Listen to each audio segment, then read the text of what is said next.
Olá a todos, sejam todos muito bem-vindos a esse trabalho. Nele eu vou utilizar a identidade virtual Ana Sofia para apresentar para vocês um conteúdo que pretende fazer diversas conexões entre a energia e a matéria, atuando sempre com foco no ser vivo, independente de qual esfera de vida ele esteja ocupando, seja humana, seja vegetal, animal, mineral, um corpo celeste em escala macro, um átomo, e suas subpartículas em escala micro. Independente do tamanho ou do contorno da forma do corpo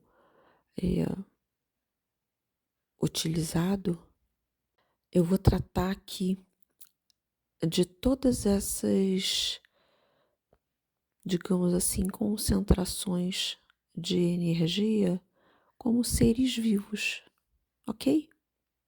Porque mesmo que nós ainda tenhamos alguma dificuldade para mensurar o nível consciencial de um planeta, assim como de um meson, ambos têm em comum a essência, ou seja, o fato de serem energia e estarem em modo concentrado. Portanto, em um nível basal, eu vou chamar todas essas formas de essência, tá? Só para que a gente fique na mesma página, né? Eu já estou como que reconceitualizando ou ampliando um pouco o conceito de ser vivo aqui para ajudar a embasar melhor o conteúdo que está por vir, ajudando de antemão a dirimir e evitar alguma dúvida. Nesse áudio, eu queria trazer uma perspectiva niveladora, pelo menos inicial, de forma a embasar toda a visão do trabalho que vem a seguir. Essa perspectiva, ela traz um reposicionamento do valor dentro da escala de valoração atual, uma vez que nós estamos mais acostumados a mensurar, a reconhecer e a conhecer, né, algo interno e externo a nós a partir da aparência, da forma, da nossa percepção mais grosseira que nós consigamos perceber acerca do objeto. E a minha proposta aqui é uma proposta de valorização do outro extremo. Do que eu estou falando? Eu estou falando de uma valorização além da matéria, uma valorização também da energia. Por quê? Porque energia, para nós, de forma geral, em circunstâncias mais comuns, ou seja, em modo de funcionamento beta, nós percebemos um pouco menos a energia, né, percepção dos nossos 5 sentidos, ela se traduz de modo mais fino, mais sutil, da energia emanada por um objeto do que da aparência emanada por aquele objeto. E por isso eu digo que é um reposicionamento da valoração, porque a energia, ela tem valor intrínseco. Ela tem o valor essencial. Toda matéria segue o comando da energia, a estrutura da energia, a ordem da energia, a qualidade da energia, a frequência vibrada pela energia em dada circunstância, em dado tempo e espaço. Mas eu entendo que o mais rápido, né, para a percepção humana ou para a percepção de quem está encarnado, de quem está em formato de ponto, digamos assim, de quem está aglutinado, né, na matéria, é a percepção da matéria, né? Semelhante, reconhece mais facilmente o outro semelhante, é o espelhamento. Então, o que ocorre na mente, em processos mentais, ele se manifesta no corpo.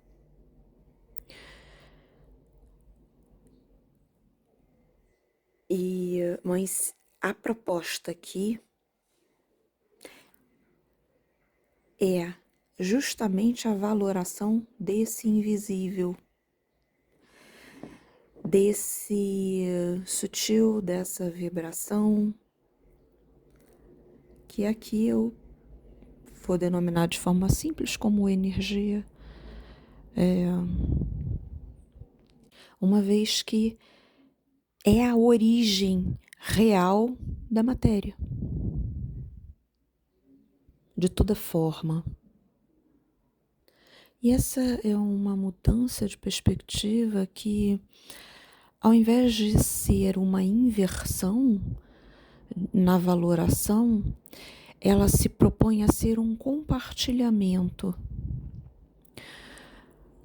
Porque, ao invés de ser diferente da retirada da valoração da matéria, do valor da matéria, e recolocar esse valor na energia, a proposta aqui é um equilíbrio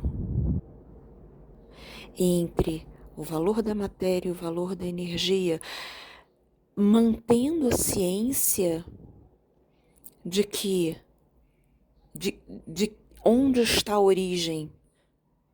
E essa origem está na energia. A matéria é uma consequência de uma aglutinação energética temporária. Porque essa diferença na percepção traz para a gente consequências diferentes, aprendizados diferentes. Ou seja, se a gente olha, digamos assim, de baixo para cima, né, de dentro para fora, ou seja, se a gente olha da matéria para a energia, como geralmente é o que é feito, por quê? Porque geralmente a gente só enxerga a matéria, né, a grosso modo, em uma vida mais acelerada, em um centro urbano, geralmente no dia a dia a gente enxerga a matéria com maior facilidade, apenas. Então, a gente tende, se a gente expande a percepção, a gente tende a encontrar a causa daquela manifestação da matéria. O que perfaz um caminho de causa. O caminho oposto é o caminho da consequência. É o caminho da energia para a matéria. E aí a gente perfaz o caminho da criação. O caminho através do qual nós chegamos aqui. Nós nascemos atualmente. Então, sabendo disso, a gente já sabe onde procurar. Ou seja, se a nossa questão for uma questão tipo por quê, né? For uma questão relativa à causa, por que algo acontece, relativo a algum diagnóstico, a gente sobe. Pega uma escadinha e vai para o caminho de subida. A escadinha saturnina. Agora, se a gente quiser obter uma resposta relacionada à manifestação, que de talvez umas 4 décadas para cá, a gente está em 2025, então hoje é dia 5 de julho de 2025, e há mais ou menos umas 4 décadas atrás é que se teve início um movimento de cocriação, né, que atualmente é conhecido dessa forma, que é aquele pensamento de, poxa, como se cria na matéria o seu desejo, a sua vontade, como que se realiza, como que a pessoa, qual é o caminho para a autorrealização. E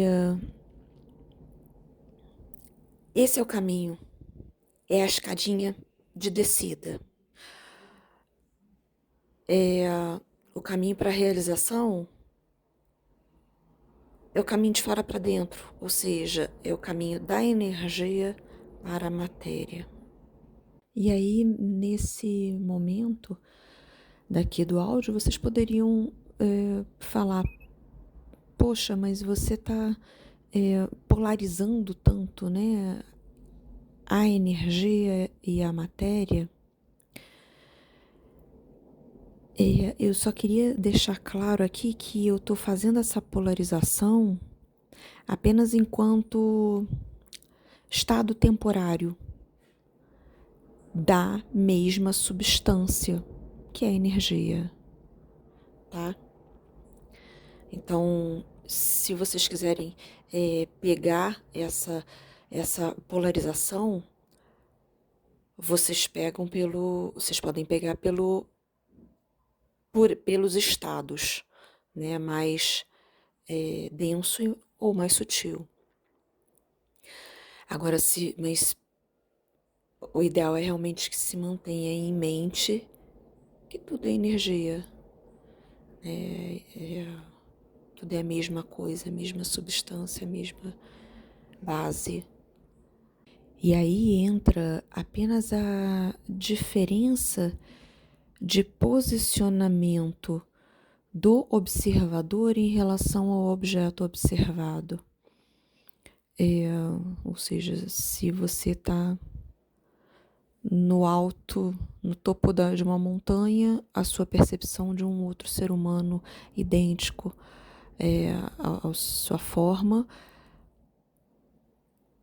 é bem distante, vai ser uma percepção bem diferenciada, bem reduzida. Se você está com um ser humano do seu lado, é uma outra percepção do ser humano. Então, é mais ou menos essa lente, né, que pode ser ajustada para que haja um close ou uma percepção mais distante, mais panorâmica do objeto observado. E, gente, até aqui eu estava falando com relação à parte mais essencial, mais básica, mais estrutural da energia. A partir de agora, eu queria usar essa lente de aumento, né, para dar um close nesse cenário, para que a gente consiga perceber a graduação, para que a gente consiga perceber que entre a energia e a matéria existem diversos desdobramentos. E esses desdobramentos, eles são funcionais e por isso são dinâmicos. E trazem pra gente todo um rol de experiências possíveis que é infinito. Porque na prática são camadas. Como a gente pega a energia que nós percebemos, né, enquanto no corpo físico, através da visão. Então a gente pega o espectro visível da luz. A gente fala, são as 7 cores do arco-íris, ok. Só que quando a gente pega uma dessas 7 cores, vou pegar, por exemplo, o verde.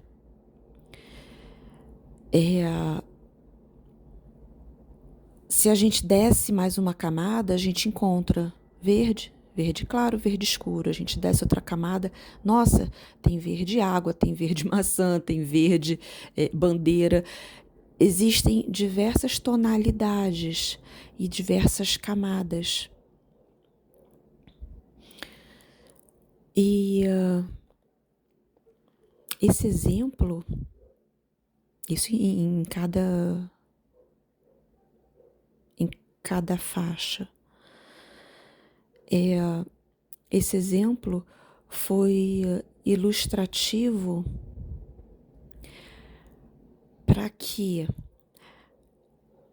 que vocês saibam o que eu pretendo fazer nesse trabalho.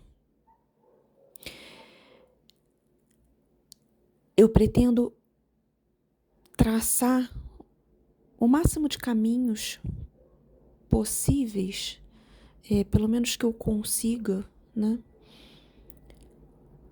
delinear, mostrando a relação existente entre causa e consequência dentro de um caminho. Porque